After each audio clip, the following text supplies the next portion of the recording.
Yeah. No, I was just first time I saw some real cocaine. My brother Larry. I was in high school, senior. We was out for Christmas, December 1980, because I graduated May of '81.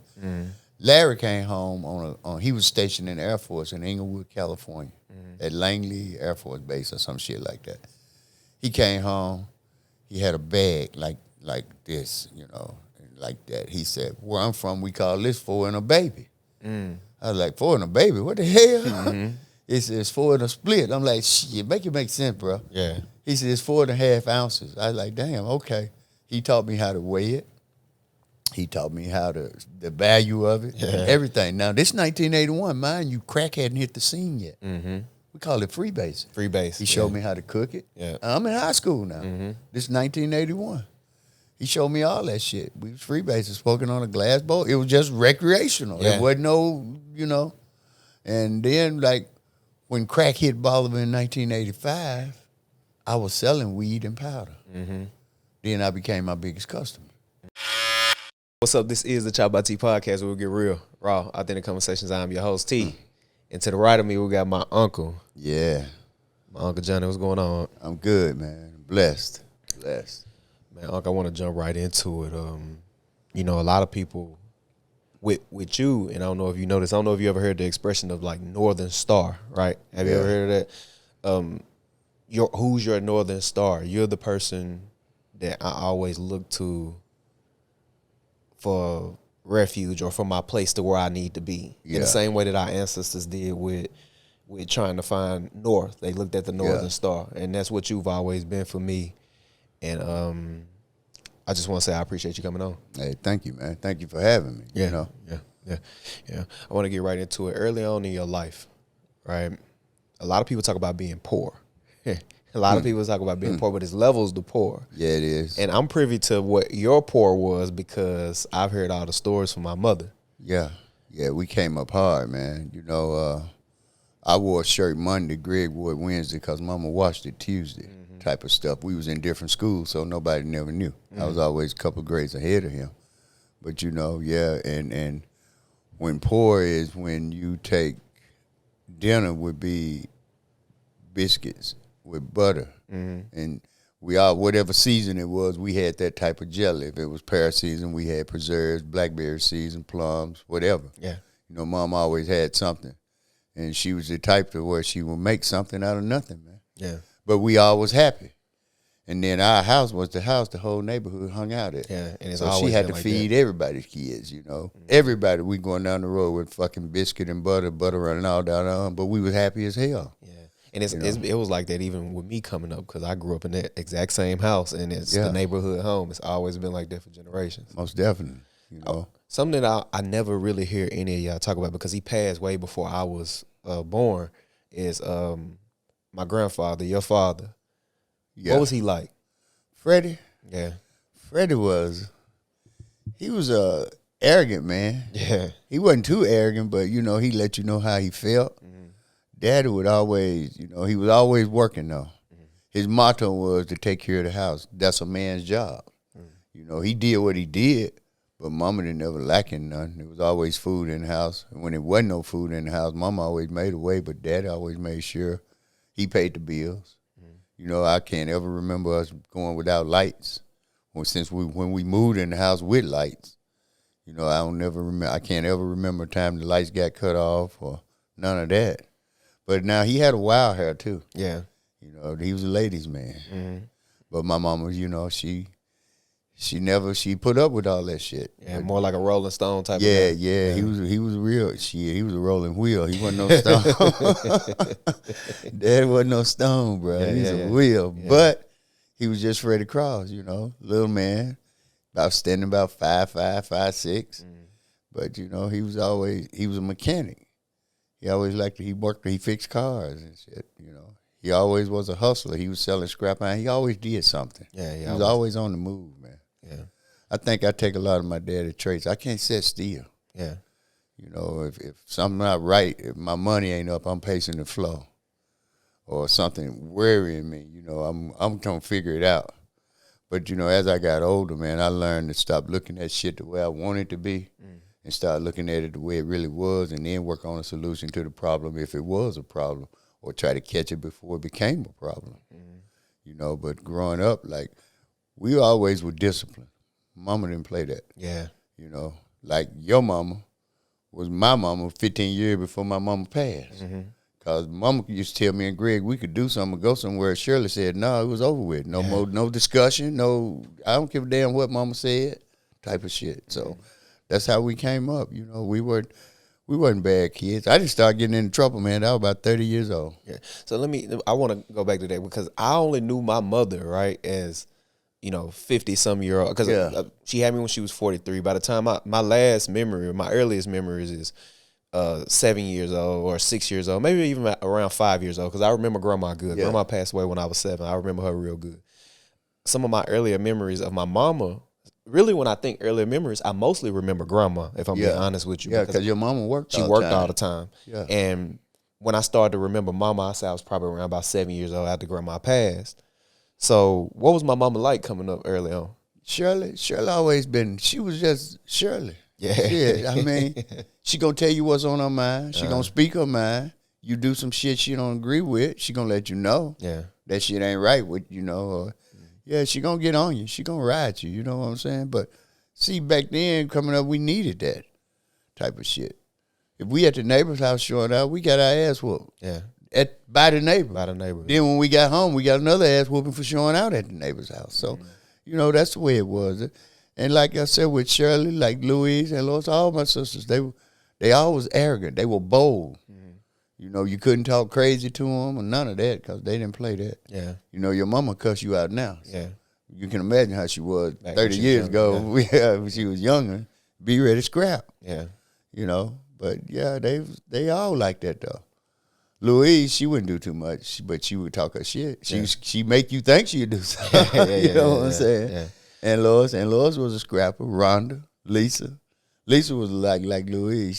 She would do a lot of talking, but she wasn't quick to jump. But she scared the shit out of you. Yeah, a going theme in our family that I see that's a thing for us. Like our temperament.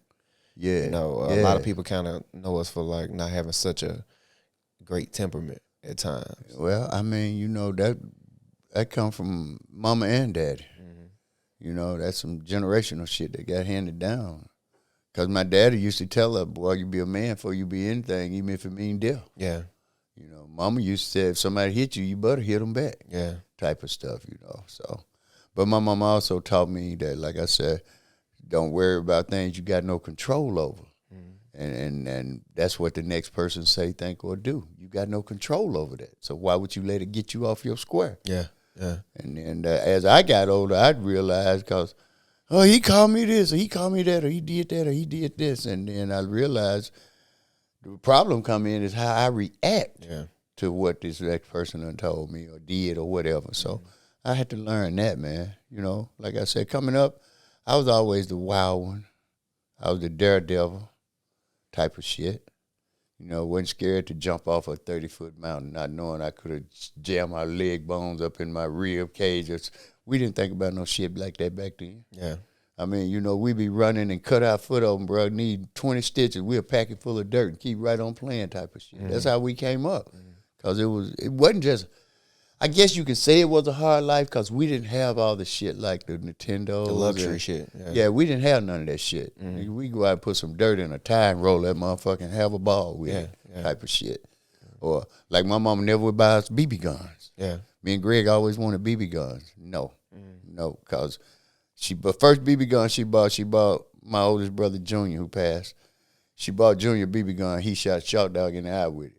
That ended the BB gun era. No more guns came in our house. BB, number little cap guns. No BB guns, period. I don't care how bad you want it. No. My mother always told me that Uncle Freddie, he ended up getting killed by the police.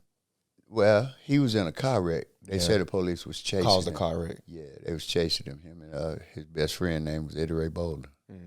They was in the car. Yep. Yeah. In a '69 Chevelle. She said he was the type of guy to spot it at night and steal it in the day. yeah. I'm talking about like he was a racer, man. Like they like to build them hot rods.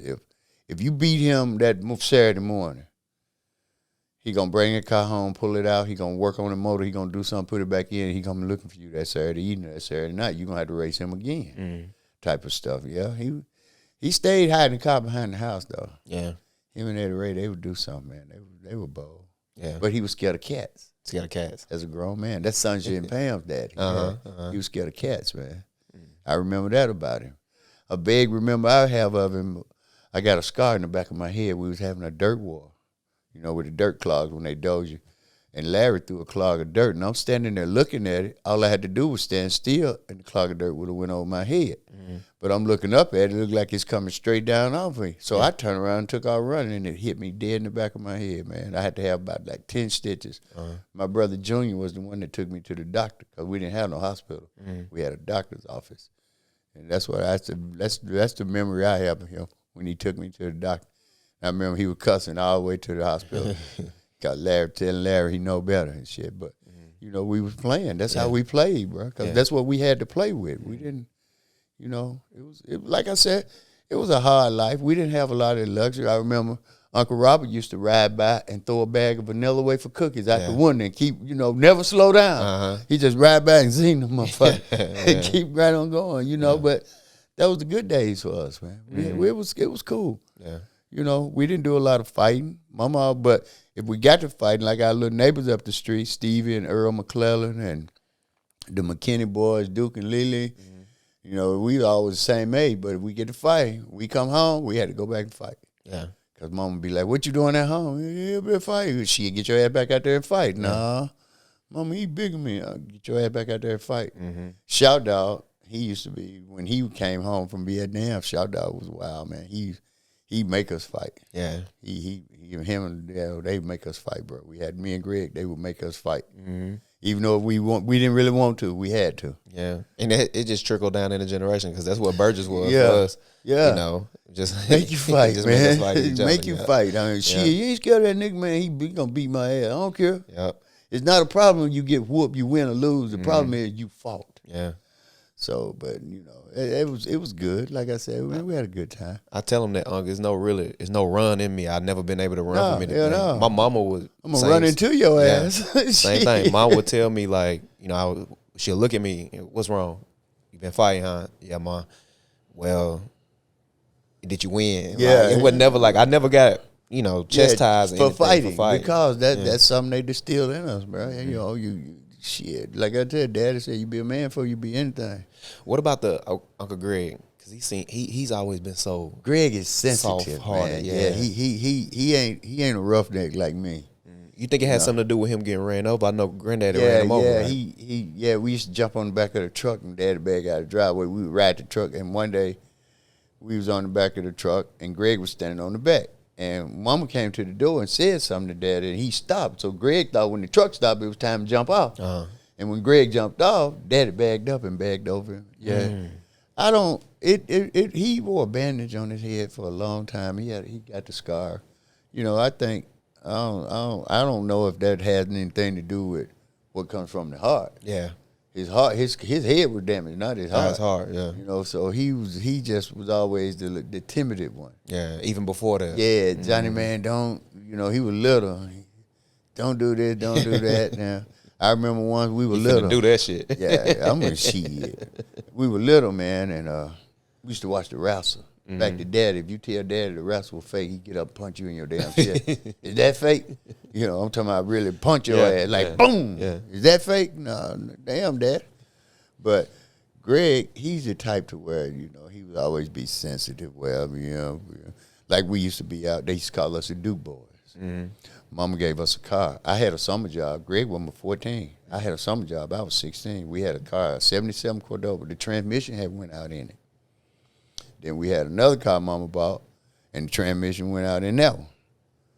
Now the motor or something went out in that one. So, but the transmission out of, they were both Chryslers, but the transmission wouldn't fit. So Greg took the parts out of the good transmission and put them in the toe-up transmission. And we fixed it flat the 4 tires up, and we were riding. They used to call us the Duke Boy because you never seen one of us without the other. Yeah. I mean, that's how we was. We had one car. We went everywhere together. We did everything. Then the marijuana came in the picture. You know, Shine gave me my first joint when I was 14. Uncle Kent. Yeah, and I ain't looked back since. Yeah. You know, and Greg the same way. And then we met. There's this white dude named Red Majors. He had a little pool hall called the Corner Pocket. Pencilhead is his nickname, but his real name is James Jr. Junior started working for Red. Mama would let me and Greg work for Red because she knew what Red did. You know, he sold whiskey and dope and shit out of that pool hall, out of the little pool hall. So she wouldn't let us work for him. But we could go down and hang out, but then at a certain time, shit, we had to leave. But, you know, Greg was the type, if we hit somewhere, he'd be like, man, shit, man, don't worry about it, man. No, hell no. I'm the type, man, fuck them niggas. Nah, bro, we got to get them. Yeah. You know, they talking crazy shit. What, you know, he like, man, ain't worried about. He always been that way though, or he's sensitive. Yeah. He real sensitive, man. I'll be like, I'm the type, man. Shit. Yeah. You know, Johnny, what done in the dark gonna come to the light. Shit, I'm the type, I do mine in the light. You know what you got to say. You gonna voice your own opinion about it anyway when you get through. You know what I'm saying? I used to tell people, like, you know, like when I was doing the drugs, my drugs thing. And let me ask you, is that was you how you started from the marijuana, and do you think that was a gateway to that or no? No, hell no. Yeah. No, I was just, first time I saw some real cocaine, my brother Larry. I was in high school, senior. We was out for Christmas, December 1980, because I graduated May of 81. Larry came home he was stationed in the Air Force in Inglewood, California, at Langley Air Force Base or some shit like that. He came home, he had a bag like this, you know, like that. He said, where I'm from, we call this four and a baby. I was like, four and a baby? What the hell? He said, it's four and a split. I'm like, shit, make it make sense, bro. Yeah. He said, it's 4.5 ounces. I was like, damn, okay. He taught me how to weigh it. He taught me how the value of it, and everything. Now, this 1981, mind you, crack hadn't hit the scene yet. We call it freebase. Freebase. He showed me how to cook it. Yeah. I'm in high school now. This is 1981. He showed me all that shit. We was freebasing, smoking on a glass bowl. It was just recreational. Yeah. It wasn't no, you know. And then, like, when crack hit Bolivar in 1985, I was selling weed and powder. Then I became my biggest customer. You know, here come the downfall. Yeah. So, but it never took me all the way out, because when I got married, I was getting high. Yeah. When I bought my house, I was getting high. Bought Dolores her first new car, I was getting high doing all this, but I had a 51%. Yeah. You know what I'm saying? I bring the check home. Now the hustle money, I never let her knew about how much hustle money I had. She knew I was selling the weed, but she didn't know about the powder. And then, you know, so as time went on, you know, the crack eventually takes over. But that wasn't the reason that in my separation, in my story, that wasn't the reason I went down. She knew about the crack. Yeah. I started fucking. Yeah. And she couldn't handle that. She wasn't your normal person either. She had been through a lot in her. They was from Chicago, right? Yeah, well, they was from Bolivar. They moved to Chicago. They moved to Chicago. Yeah, and they went to school. They did their school years, but she was actually born in Bolivar. And she did most of her life in Chicago, in Chicago, right? yeah. When she got 18 and graduated from high school, then she went to Robert Morris College for about 2 years, I think, 3 years or something like that. Yeah, people used to always think that she, because of her demeanor and how she was, Dolores, they would think that she was a sister. They would think that she was with Mama and them. Yeah. And she kind of looked like Mama and them, too. Yeah, she kind of favored Dolores a whole lot. Yeah, but no, that's how it was. People used to be like, Johnny, Dolores seems so sweet. What'd you do to her? Like, hell, I'm trying to think of something I didn't do. Yeah. But, you know, one thing about it, we went from boyfriend, girlfriend to husband and wife, from husband and wife to parent, from parent to separated, from separated to roommates to divorcees, and then we became roommates after her mom got sick with the aneurysm thing and shit. We became roommates because I moved back in the house with the kids.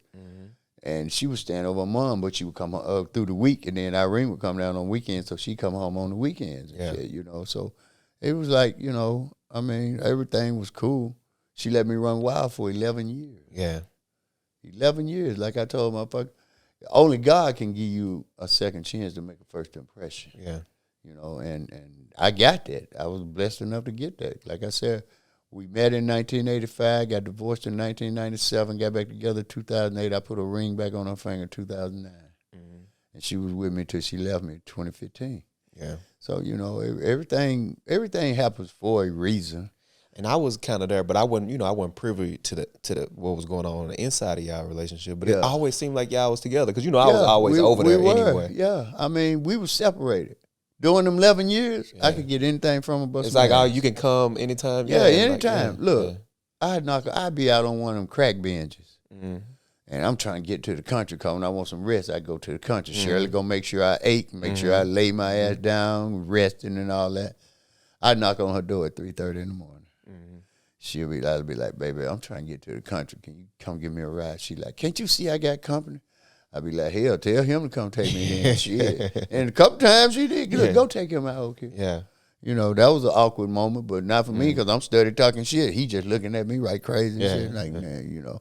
I used to tell him, no, you niggas got a body. I got a heart. Yeah. There's a difference. Yeah. That's why y'all can't figure out why y'all pull up and I'm laid in the living room floor asleep, or I'm sitting at the table, eat, or I'll answer her phone. Y'all hang up. Then when you answer, you call right back. I answer that motherfucker again and tell you, hey, yo, bro, wait, don't hang up. Here she is. Type of shit, you know. Yeah. That's just the type of relationship we had, man. We never fell out. Friends more than anything. Yeah, we never. She became my best friend after we were separated. Yeah. And then when I decided to get my shit together, well, rehab, first time I went to rehab, though, it was get out of jail free card. You know, I'm looking at 21129s running wild, 28 days. 18 months, 28 days. 18 months, 28 days. Shit, fuck it, give me 28 days. Yeah. I take the 28 days for 100 type of shit. But then the second time I went to rehab, it was for her. Yeah. And, you know, but all at the same time, I'm knowing I wasn't for me, because when you sitting in rehab thinking about getting high, then you already know you're not there for you. Yeah. You just there to satisfy somebody else or satisfy something else. When I stopped getting high was when I decided I was sick and tired of being sick and tired. Yeah. You know, like I was doing good. I fell out. Like when Dolores passed, you know, me and my kids fell out. That's a moment that kind of like, I'm talking about to the point to where don't call my damn phone, I won't call yours type of shit. Yeah. But they had every reason to because of a decision that I made. You know, at that time when I lost my baby, you know, I fell back into the crack. All 2016, I went to church twice, where I was at church every Wednesday and Sunday morning, all that. I went to church twice in 2016. I fell out of touch with God. And my results were not good. I ended up in prison. But see, God allowed me to go to prison not to punish me. It was to save my life. Yeah. Because I was at a point in my life when nothing puts no fear in your heart, nephew. That's not a good place to be. It's not a good place to be. When you see a scared motherfucker pointing a gun at you about $20 that you owe him, and he's shaking. Yeah. But I'm so wild, I'm like, shit, you ain't never shot nobody. Shoot, nigga, walk up on me. I done lost everything. You know, I had that mentality. I ain't got shit to lose. Because Dolores had passed away. Was that a result of that? That was after she had passed, That was 2016. That just kind of like broke you or something like that. It did. Yeah. And then, like I said, I fell out with my kids because of a decision I made. I lost Dolores in September. May, I done moved another woman in the house. You know what I'm saying? Without consulting with them, but see, I'm dead. I tell y'all don't tell me. Right. Not realizing the damage. Just like when I was getting high, I used to use that motto, I ain't hurt nobody but myself. That's the addict mind thinking again, not knowing you destroying everybody around you. Yeah. Not even realizing it. You think you're only doing damage to yourself, not looking at the real damage that you're doing. But you know, once I accepted all that and I did all that and I just told God, like I said, when I went to prison, it wasn't to punish me. It was to save my life and to educate me. I look at things and people different now.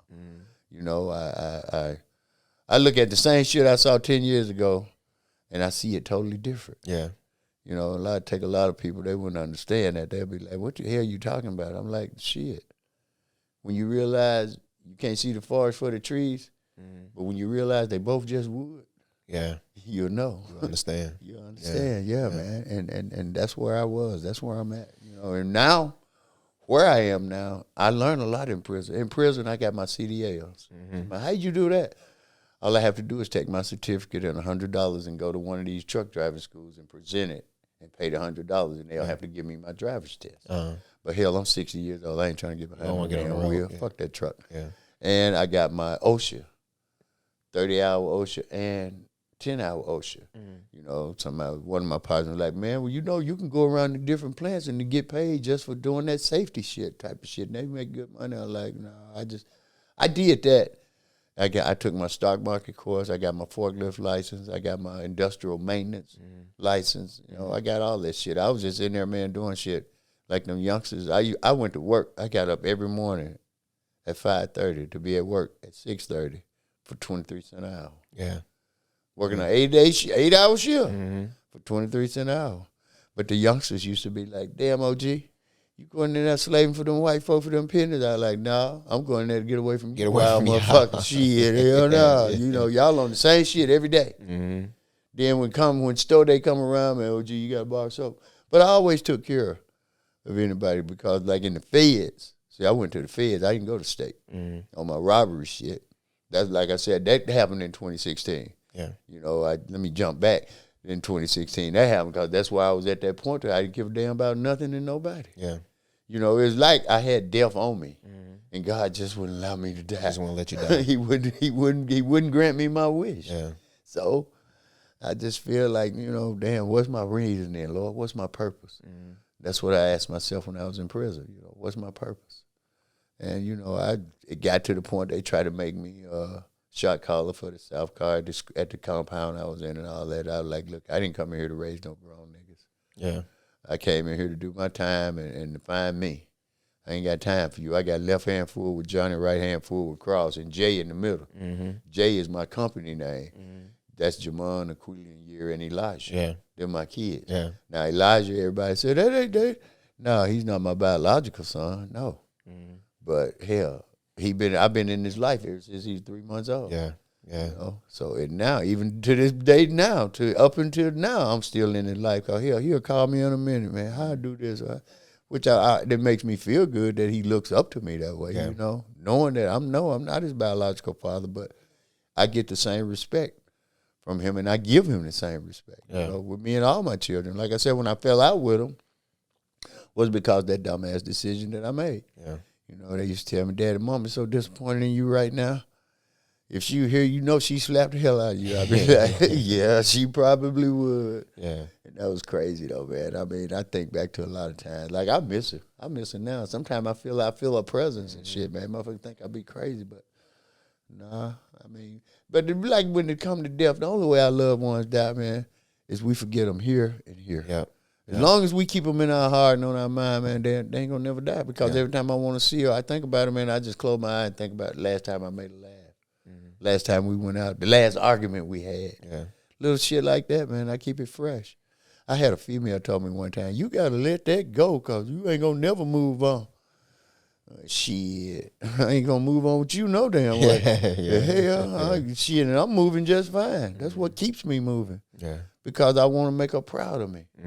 You know what I'm saying? So now, like I said, where I'm at now, I hear a lot of guys when they get out of prison, man, it just ain't no jobs. You got to apply yourself. Yeah. For anything. First of all, you got to put God first.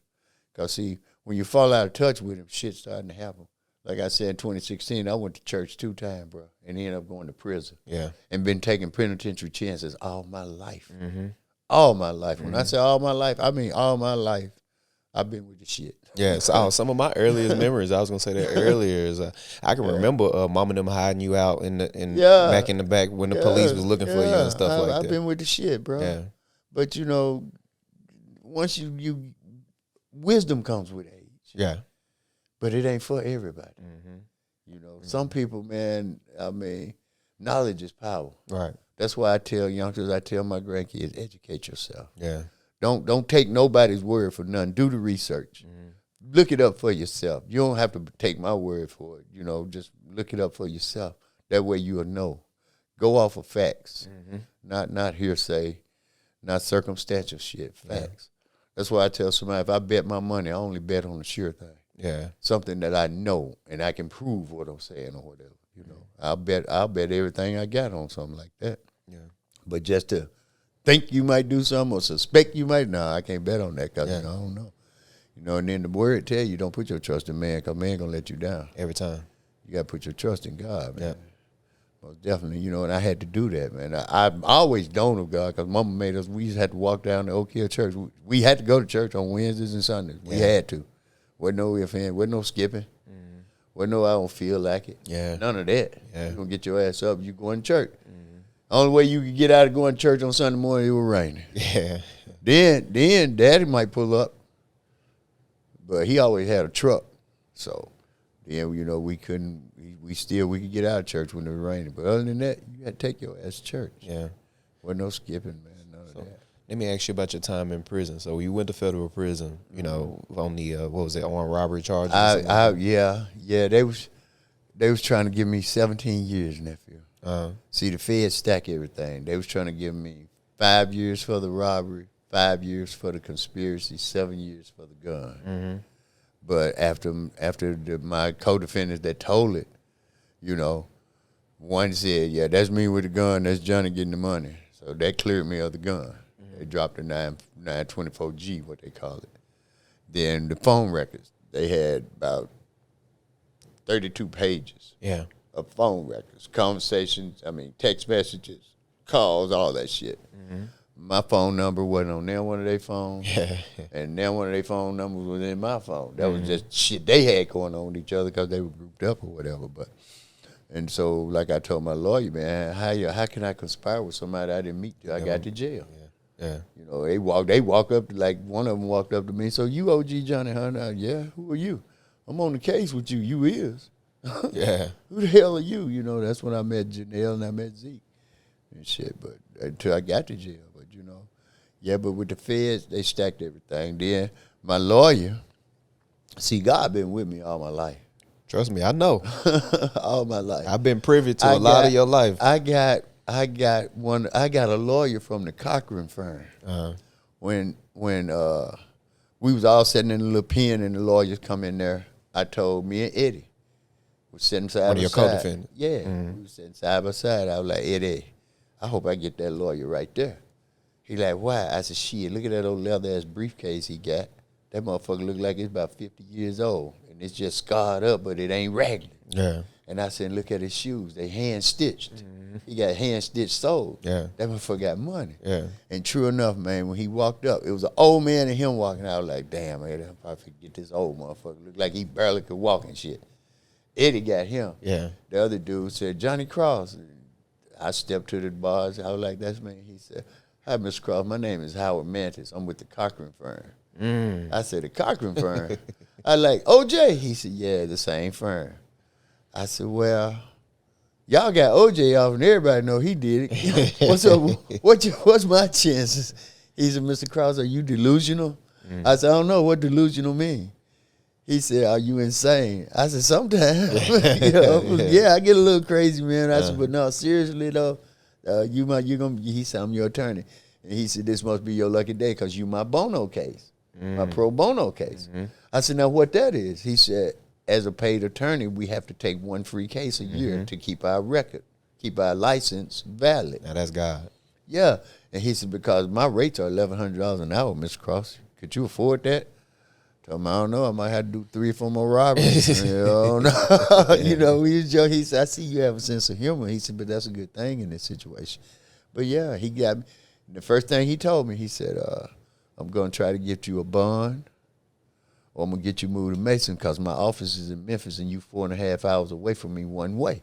But if I get you to Mason, we can do that, or I get you the bond, then you can come see me. I said, well, you know, whatever you did. I said, because, you know, I feel kind of bad. Ain't nobody asked me that I do this or nothing. They just locked me up on what somebody else said. Yeah. He said, how many said it? I said, 2.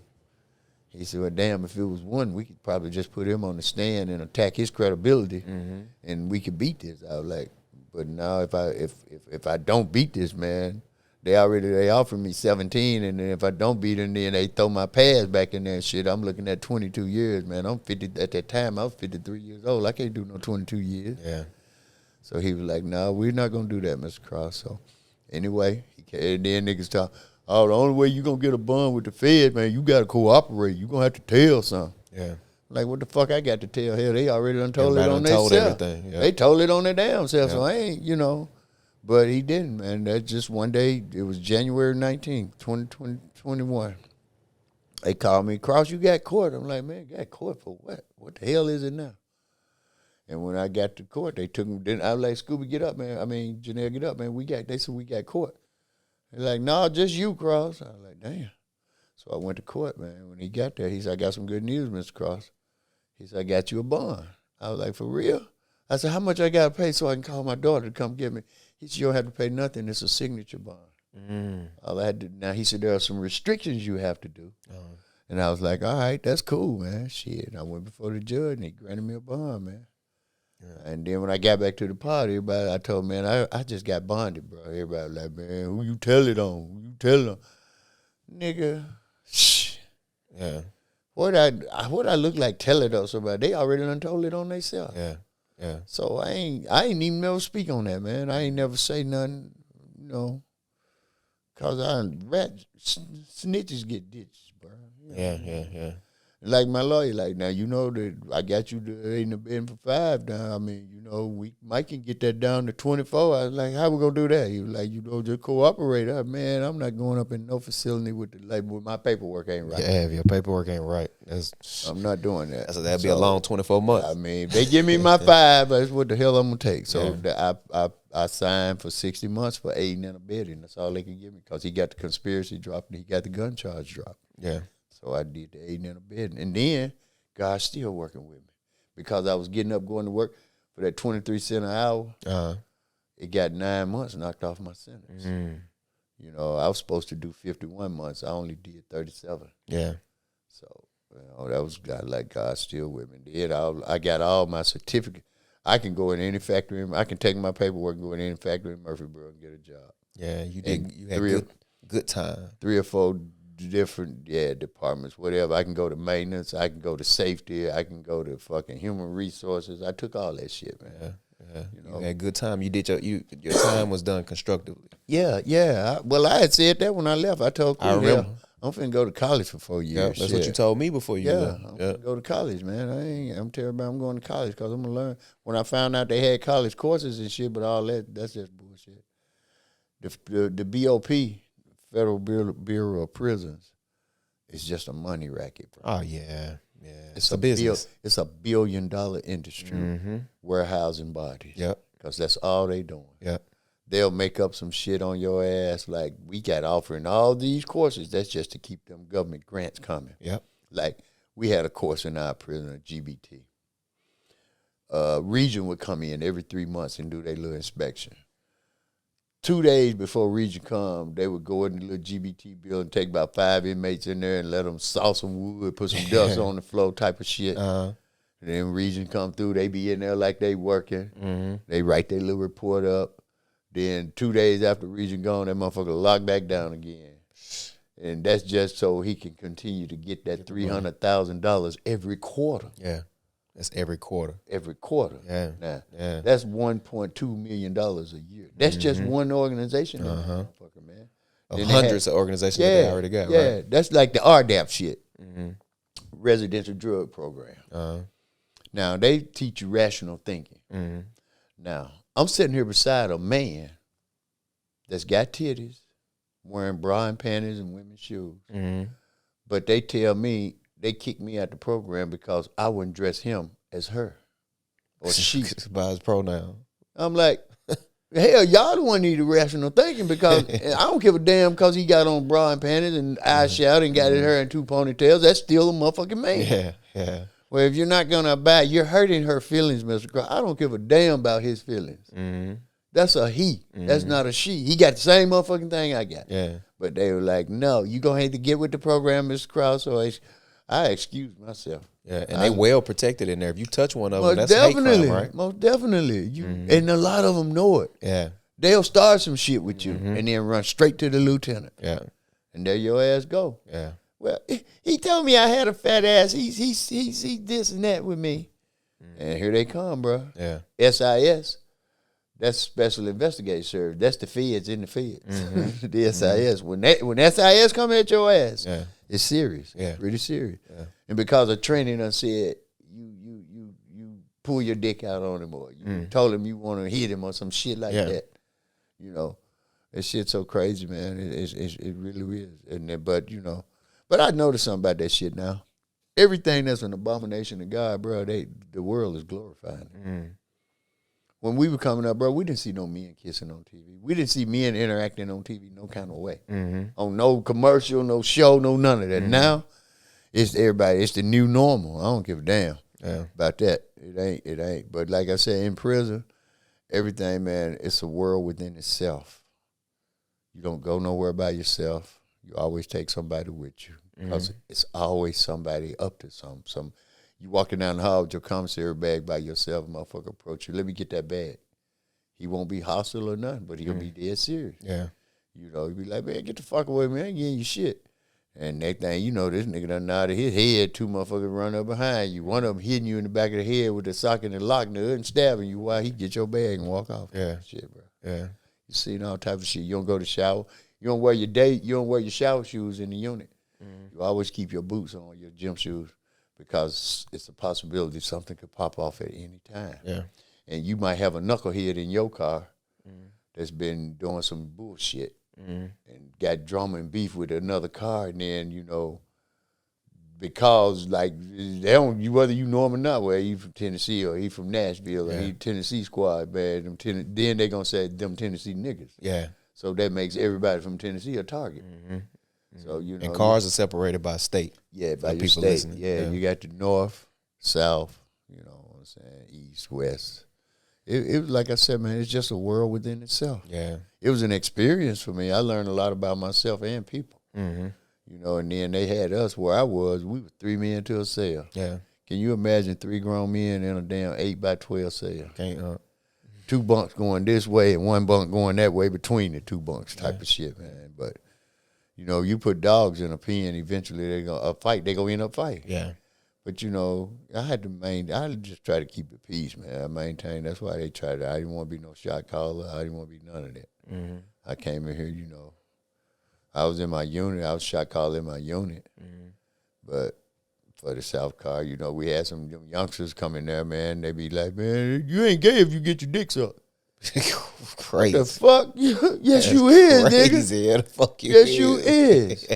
Yes, the hell you is. If you let a man turn you on or touch you intimate any type of way, you just as gay as he is. Yeah. But a lot of them, bro, they come in there straight, but them punks turn them out. Yeah, young dudes. Yeah. 40 years or something like that. Yeah. One of my little homeboys, he was like, man, you folk done gave me all this time, OG. I was like, what you do, brother? I shot a chopper in the park. I said, did you hit your target? He was like, man, no, that nigga got away. I said, but now, they gave you 7 years for that gun, 27 years for shooting that motherfucker. He looking at 34 years. Yeah. And he ain't but 23 years old. Crazy. Man, it was a lot of them up in there, though, bro. I mean, they lost. Yeah. They got no sense of direction. They all, shit, murder, kill. Yeah. That's all they think about. And they stay on go. Yeah. Lock in the sock, shank. They say you shank on commissary, not even realize. Because they say you that damn Colgate toothbrush about that long with all the point already on the end of it. Shit, 10 strokes on the concrete. Yeah. You knifed up. Yeah. Go through metal detectors and everything. You don't got to wrap some tape on the handle where the bristles at. Shit, you knifed up, right? But you have to, you know. Because when I first came there, they gave me a care package. That motherfucker had bars of soap, some snacks, you know, pair of shorts, underwear. Not no underwear, but a pair of shorts, T-shirt, some shit until you get to the store. A few snacks, hygiene shit, and a damn knife in it. Yeah. Like, what the hell? Yeah, you might need it, OG. Yeah.